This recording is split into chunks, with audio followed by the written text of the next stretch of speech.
you talked about there were women that have fistulas that have, Mm. they deal with some leakage with issues and culturally the impact that that has when you're able to help repair. Can you just touch on that to give an idea of the impact for these people when they no longer have these issues? Yeah, absolutely.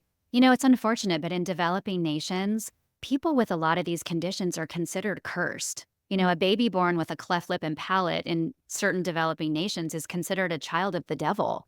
And the parents will abandon that baby or, you know, they're just completely shunned from society. And that's the same with people with tumors. Everyone's afraid that they're going to catch that tumor, and so they say you are cursed, and these people are isolated and alone.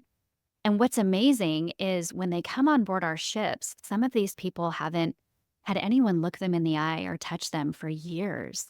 But our nurses look them in the eye and hold their hands and give them hugs, and their healing begins long before they ever get in the operating room. And one of our areas of surgery, as you mentioned, is women's health. And these women, because they don't have access to medical care, some of them will be in labor for days. There was this one woman named Rugi.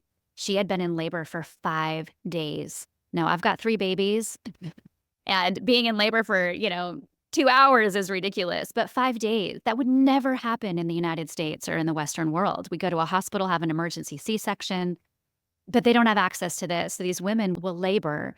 And what ends up happening is the baby dies. And so they give birth to a stillborn baby eventually, but their body is left ripped apart. And there are holes, and oftentimes in their bladder, it's a hole, is a fistula.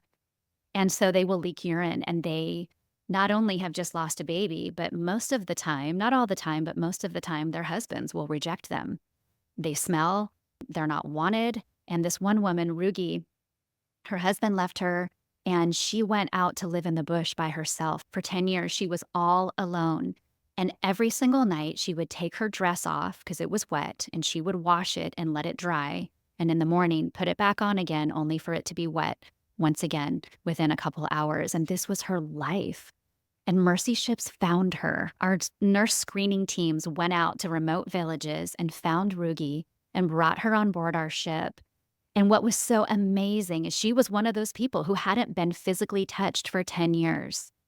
And one of our sweet nurses, Kelly from Australia, just took to Rugi, and Rugi would not let go of her hand and was just so overwhelmed that someone would touch her. But she also was overwhelmed by all the other women that she met that had her same condition. She thought she was the only one, but all of a sudden she's with 10, 15 women on board who all have fistulas and are all leaking.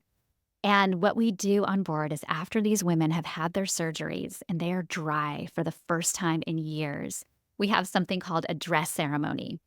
And we give them all brand new dresses, and the African fabrics are fabulous. The patterns, the colors are spectacular. We give them these beautiful new dresses and beautiful new headdresses, and we throw a huge party for them. There's music and dancing, and the crew's invited to come, and we just celebrate the new life that they've been given. It is so beautiful to see beauty come from the ashes in these women's lives. I could go on and on about so many different, beautiful people that we met and the patients that we got to see their lives transformed, but our lives were transformed as well.